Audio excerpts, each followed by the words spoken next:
Chemistry 11 के model set के क्रम में अभी हम लोग आगे बढ़ते हैं पार्ट 2 में। पार्ट 2 में हम क्वेश्चन नंबर 6 से शुरू करते हैं, जिसका क्वेश्चन बोर्ड पर दिया गया है। इसमें मोलैलिटी कैलकुलेट करना है, सॉल्यूशन की मोलैलिटी कैलकुलेट करनी है। वैसा सॉल्यूशन जिसमें HCl गैस का 18.25 ग्राम दिया गया है, HCl गैस का। और वाटर जो सॉल्वेंट की तरह काम कर रहा है, सॉल्वेंट का मास दिया गया है 500 ग्राम। तो वैसी स्थिति में इसकी मोलैलिटी निकालनी है, वेरी इजी। मोलैलिटी का फॉर्मूला क्या होता है?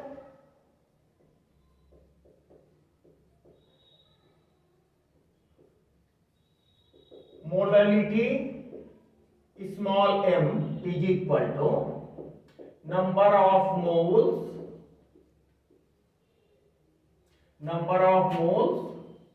Of solute divided by mass of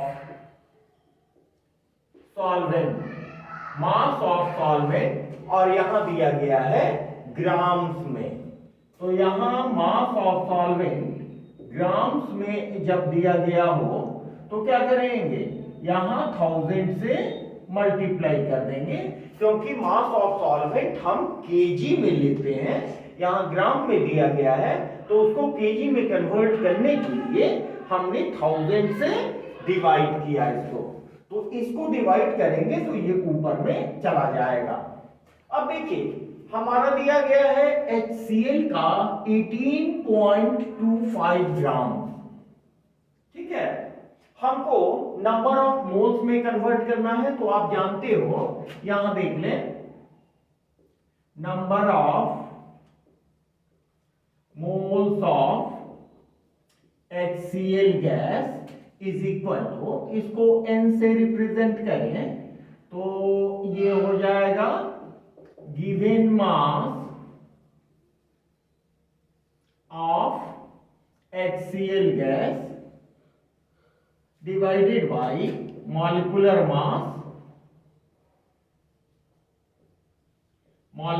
mass of HCl gas, ठीक है। गिवन मास दिया गया है 18.25 ग्राम, और मोलिकुलर मास HCl का कितना हो जाएगा, हाइड्रोजन का कितना होता है 1 प्लस क्लोरीन का 35.5 इज इक्वल टू 36.5 ग्राम पर मोल। तो ये हो जाएगा 36.5 ग्राम पर मोल। ये ग्राम कैंसिल, ठीक है। और ये हो जाएगा इसका डबल, ये तो ये हो जाएगा 1/2। ये मोल इनवर्स है, ऊपर जाएगा तो मोल, दैट मीन्स 0.5 मोल। इतना का नंबर ऑफ मोल्स होगा 0.5 मोल। अब क्या करें, वेरी सिंपल, इसमें नंबर ऑफ मोल्स का वैल्यू हम पुट कर दें तो हो जाएगा 0.5 मोल डिवाइडेड बाय 500 मल्टीप्लाइड बाय 1000। ये कैंसिल, 5 2 जा 10, इसको मल्टीप्लाई करेंगे 0.5 को 2 से, your answer will be 1 molal. This is the correct option. आपका करेक्ट ऑप्शन होगा बी, ठीक है। बिल्कुल सिंपल, आप लोग समझ रहे हैं बात, अपने से खुद बनाएं, ठीक है। आइए हम नेक्स्ट सवाल की ओर चलते हैं। यहां देखें, इस सॉल्यूशन, इस प्रॉब्लम में हमें मोलैलिटी कैलकुलेट करनी है सॉल्यूशन की। इस सॉल्यूशन में 5.85 ग्राम NaCl का डिसॉल्व है।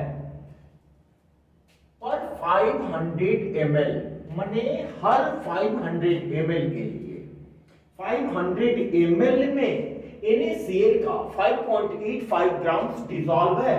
तो वैसी स्थिति में ये जो रिजल्टिंग सॉल्यूशन बनेगा उसकी मोलरिटी क्या होगी?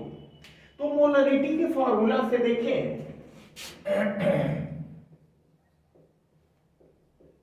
मोलरिटी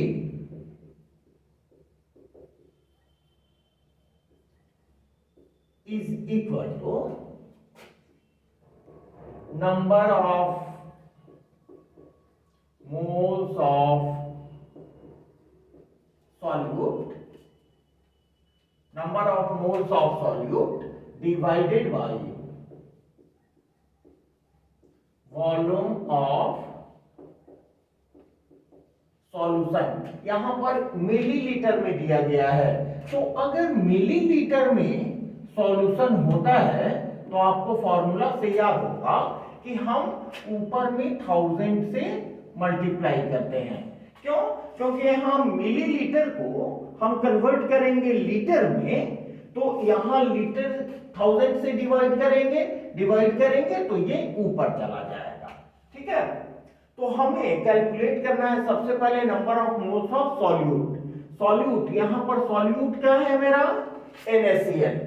तो NaCl के लिए नंबर ऑफ मोल्स आप निकाल लो, number of moles of NaCl कितना होगा? NaCl का गिवन मास कितना है?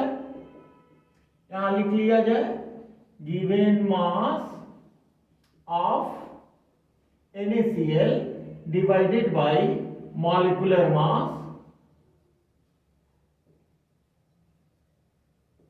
Of NaCl। NaCl का गिवन मास है 5.85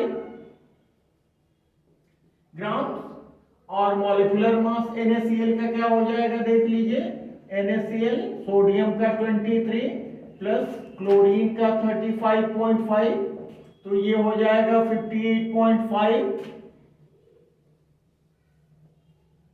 ग्राम पर मोल। ठीक है, तो ये हो गया 58.5 ग्राम पर मोल। ठीक है, अब क्या करेंगे, ग्राम से ग्राम कैंसिल।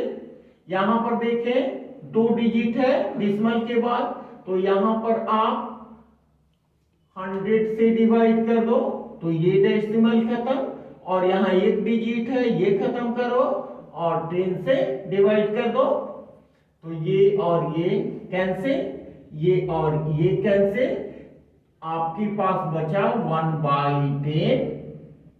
ये मोल ऊपर जाएगा तो क्या होगा? मोल इट इज 0.1 मोल। ठीक है, ये इतना में हुआ HCl का नंबर ऑफ मोल्स। इसका वैल्यू आप यहां पुट कर दो तो ये हो जाएगा 0.1 मोल डिवाइडेड बाय 500 इंटू 1000 टूजा में, तो ये हो जाएगा 0.2 मोल पर लीटर। आपका सही ऑप्शन होगा सी। ठीक है, मेरे समझ से समझ रहे हैं बात? अपने से बनाने का प्रयास कीजिए। अगर कोई दिक्कत हो, कोई परेशानी हो, कोई हमसे आस्किंग हो तो आप डिस्क्रिप्शन बॉक्स में जरूर हमें लिखें। ठीक है, ओके, निकलते हैं आगे की ओर। चलिए आज अगला प्रश्न देख। आइए एक बहुत सिंपल सवाल के साथ यहां हम लोग सामने हैं, जिसमें प्रोटॉन्स, न्यूट्रॉन्स और इलेक्ट्रॉन्स की संख्या हमें कैलकुलेट करनी है। Total number of protons, neutrons और इलेक्ट्रॉन्स की संख्या कैलकुलेट करनी है, जिसमें एक एलिमेंट दिया गया है x। एक एलिमेंट है जिसका मास नंबर है 231 और एटॉमिक नंबर है 89। ठीक है, यहां आप जानते हो ये है आपका एलिमेंट X जिसका मास नंबर है 231 और एटॉमिक नंबर है एलिमेंट। ऊपर में लिखा जाता है मास नंबर, ये आपको भी मालूम है, इट इज मास नंबर,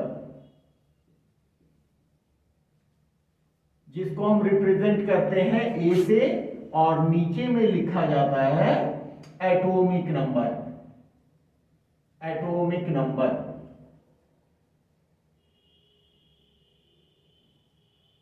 जिसको जेड से रिप्रेजेंट करते हैं। ठीक है, तो आपको ये भी मालूम है कि मास नंबर, देखिए mass number A is equal to होता है neutrons plus protons, neutrons plus protons, और atomic number, atomic number is equal to Z is equal to number of protons. तो यहां एटॉमिक नंबर दिया गया है आपको 89, that means number of protons will also be 89, और किसी एटम में जितने नंबर ऑफ प्रोटॉन्स होते हैं उतने ही नंबर ऑफ इलेक्ट्रॉन्स होते हैं, क्योंकि एटम कुल मिला के न्यूट्रल होता है। तो न्यूट्रल तभी होगा जब पॉजिटिव चार्ज मीन्स प्रोटॉन की संख्या और निगेटिव चार्ज इलेक्ट्रॉन की संख्या आपस में बराबर होगी। तो जितने प्रोटॉन्स होंगे, number of protons, number of protons will must be equal to number of electrons। समझ में आ रही है बात? इसका मतलब प्रोटॉन्स 89 होंगे तो इलेक्ट्रॉन्स भी 89 ही होंगे। अब देखिए यहां mass number A is equal to number of neutrons plus protons. तो यहां पर हमें मास नंबर दिया गया है 231, न्यूट्रॉन की संख्या हमें कैलकुलेट करनी है। यहां से कैसे होगा कैलकुलेट? यहां प्रोटॉन की संख्या आप डाल दो, तो क्या हो जाएगा, न्यूट्रॉन कितना हो जाएगा 231 माइनस 89, ठीक है,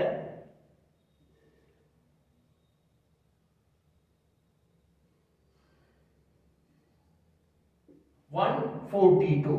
न्यूट्रॉन हो गया 142, प्रोटॉन हो गया आपका 89, और जितना प्रोटॉन उतना इलेक्ट्रॉन हुआ। दैट मीन्स आपका करेक्ट ऑप्शन हो जाएगा electron is equal to proton is equal to 89 and neutron will be equal to 142।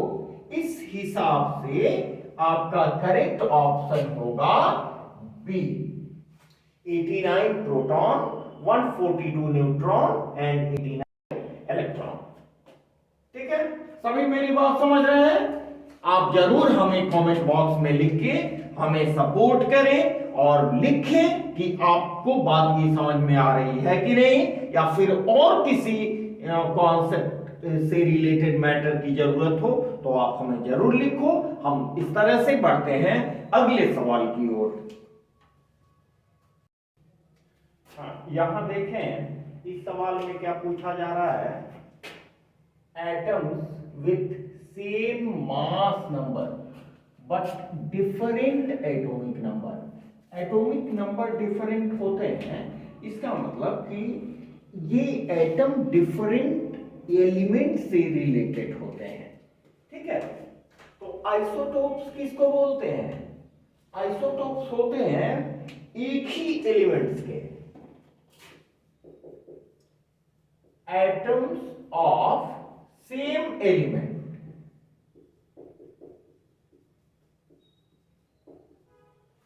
Same elements के एटम्स होते हैं जिनको आइसोटोप्स कहते हैं। जैसे देखें हाइड्रोजन, हाइड्रोजन के 3 आइसोटोप्स होते हैं,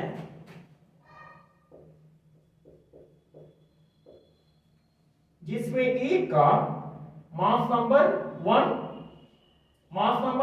और एटॉमिक नंबर 1, सेकंड का मास एटॉमिक मास 2 और मास नंबर 1, और थर्ड का एटॉमिक मास 3 और मास एटॉमिक नंबर 1। ठीक है, एक को कहते हैं प्रोटियम, ड्यूटेरियम और ट्राइटियम। बट आइसोबार्स होते हैं डिफरेंट एटम्स, डिफरेंट एलिमेंट्स के डिफरेंट एटम्स, डिफरेंट एटम्स के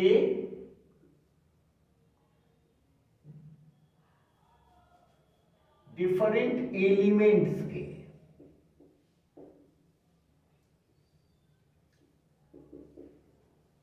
एटम्स होते हैं having same mass number.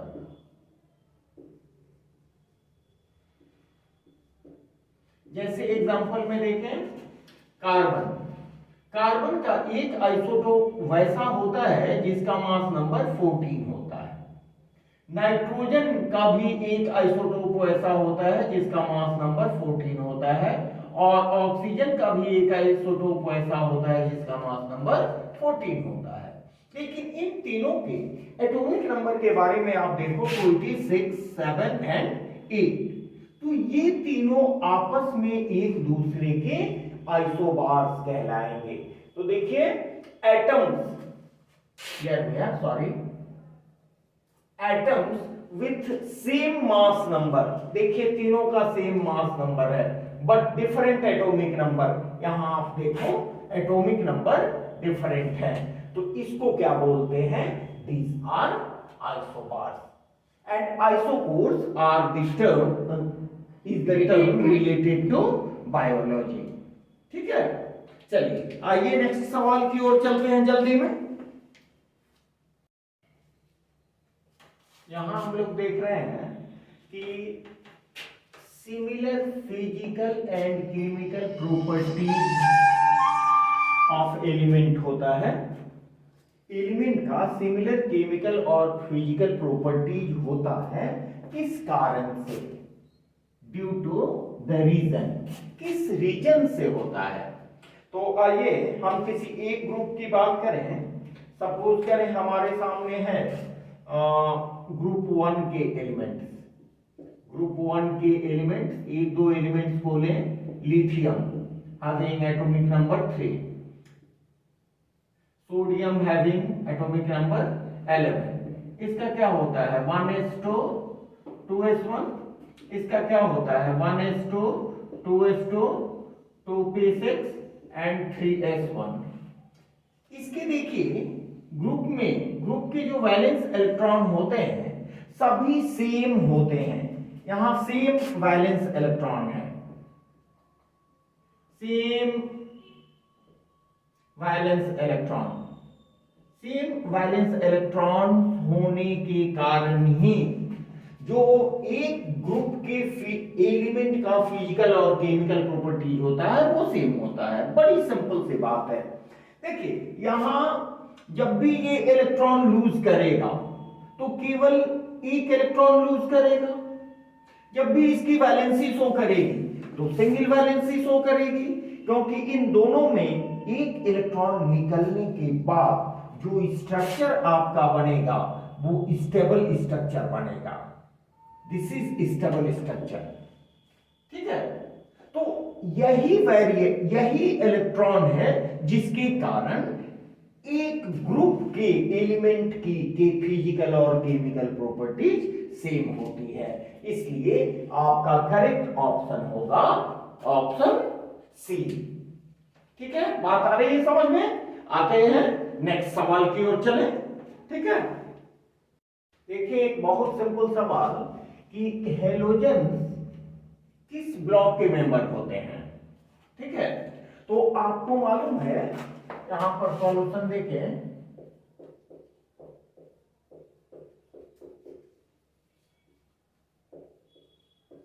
Halogen group 17 के मेंबर्स होते हैं।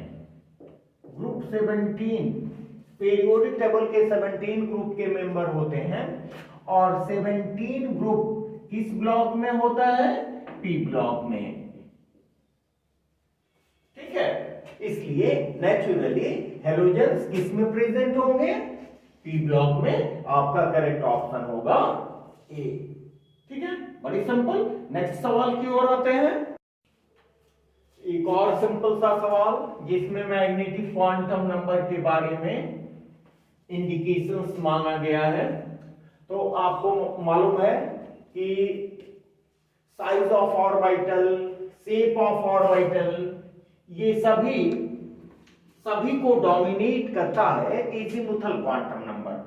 जो मैग्नेटिक क्वांटम नंबर है, मैग्नेटिक क्वांटम नंबर स्पेसिफाइज और gives the idea about orientations of orbital.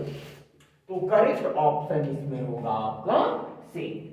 ठीक है, क्वांटम नंबर बढ़िया से आप भी पढ़े हुए हैं।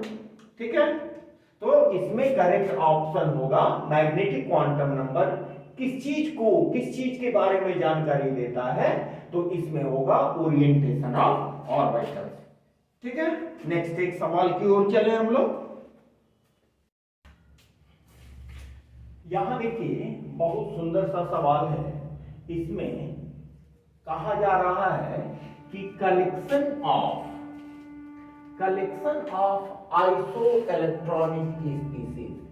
इसमें 4 ऑप्शंस दिए गए हैं जिसमें डिफरेंट आयंस के कलेक्शंस हैं और आपसे कहा जा रहा है कि इसमें कौन सा कलेक्शन आइसो इलेक्ट्रॉनिक स्पीसीज का सही ऑप्शन होगा। तो इससे पहले हम ये देखते हैं कि आइसो इलेक्ट्रॉनिक स्पीसीज होते क्या है। What are iso electronic species? Iso electronic species किसे कहते हैं? देखिए, iso means same, electronic means having electron, having number of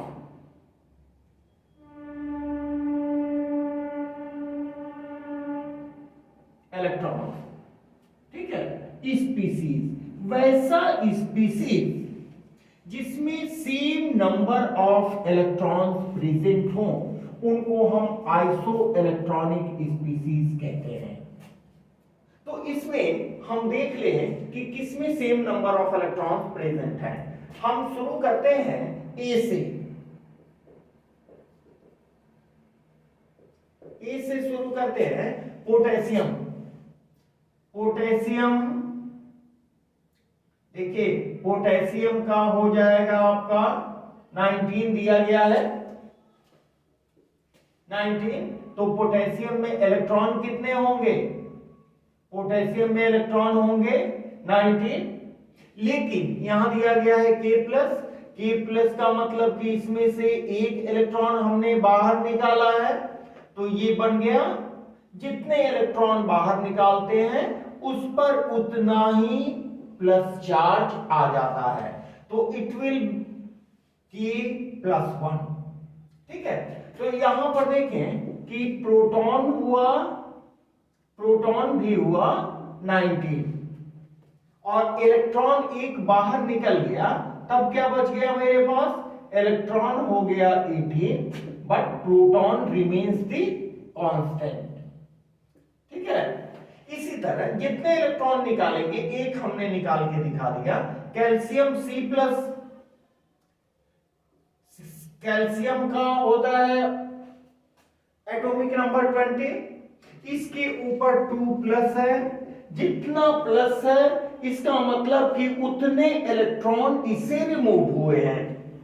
तो इसमें इलेक्ट्रॉन, कैल्शियम न्यूट्रल एटम होने से इलेक्ट्रॉन कितने होते? इलेक्ट्रॉन 20 होते। 2+ हो गया है, इसका मतलब इलेक्ट्रॉन 20 से 2 कम हो गए, इलेक्ट्रॉन की संख्या हो गई 80। दूसरी तरफ स्कैंडियम का एटॉमिक नंबर 21, लेकिन इसके ऊपर 3+ है। इसका मतलब कि 3 इलेक्ट्रॉन इसमें से रिमूव हुए हैं। टोटल इलेक्ट्रॉन्स, जितना एटॉमिक नंबर होता है उतने इलेक्ट्रॉन्स होते हैं। जैसा कि हमने यहां अभी बताया आपको, पोटेशियम का 19 एटॉमिक नंबर है, तो इलेक्ट्रॉन भी 19 और प्रोटॉन भी 19। उसी तरह स्कैंडियम की केस में एटॉमिक नंबर 21 है, इसका मतलब कि प्रोटॉन भी 21 एंड इलेक्ट्रॉन इज आल्सो 21। ये कब? स्कैंडियम न्यूट्रल के केस में। लेकिन इससे जब 3 इलेक्ट्रॉन हम निकाल दिए तब बना Sc3+। तो क्या हो जाएगा? इसमें प्रोटॉन की संख्या हो जाएगी 21 but electron reduces to 18। 3 electron को बाहर निकालेंगे तो हमारा 18 इलेक्ट्रॉन बच जाएगा। And next we have chlorine minus. तो क्लोरीन माइनस में देखें, क्लोरीन हियर 17, इस मतलब कि इसमें प्रोटॉन 17 और इलेक्ट्रॉन भी 17। इसमें क्लोरीन अगर एक इलेक्ट्रॉन ऐड कर लेता है तो जितने इलेक्ट्रॉन ऐड करेगा उतना माइनस यहां पर आ जाएगा। तो इलेक्ट्रॉन पहले से 17 थे, अब एक इलेक्ट्रॉन ये ऐड कर लिया तो इसमें इलेक्ट्रॉन की संख्या हो गई, एक इलेक्ट्रॉन ऐड कर लिया तो इलेक्ट्रॉन की संख्या हो गई 18। ठीक है, तो फर्स्ट सीरीज में ही देखें, फर्स्ट कलेक्शन में ही देखें, आपके पास क्या है? K प्लस में इलेक्ट्रॉन की संख्या है 18, Ca2+ इलेक्ट्रॉन की संख्या है 18, स्कैंडियम 3+ इलेक्ट्रॉन की संख्या है 18 और क्लोरीन 1- इसमें भी इलेक्ट्रॉन की संख्या है 18। इसका मतलब कि यही आइसो इलेक्ट्रॉनिक स्पीशीज होगा और इस सवाल का सही ऑप्शन होगा ई। समझ रहे हैं मेरी बात? इन सभी सवालों को, सभी क्वेश्चंस को आप अपने से बनाएं। It's very easy. अपने से बनाएं, अपने से समझें और जहां आपको दिक्कत हो इस तरह के और सवाल बनाएं। इसी चैनल पर आपको और ऑब्जेक्टिव सवाल आगे मिलेंगे। आप खुद भी कोशिश करें, इसको बनाएं, इससे रिलेटेड और भी सवाल बनाएं और जहां आपको हमसे कोई मदद मिलने वाली चीज लग रही हो तो आप कमेंट बॉक्स में हमें जरूर लिखें। हमने आपको बताया ये कैसा लगा, आप समझे नहीं समझे, इसे कमेंट बॉक्स में जरूर लिखें ताकि हमारा भी एक्साइटमेंट बढ़ता रहे। Okay, best of luck. आगे चलते हैं नेक्स्ट वीडियो में अगले क्वेश्चन के साथ। Okay, thanks to all.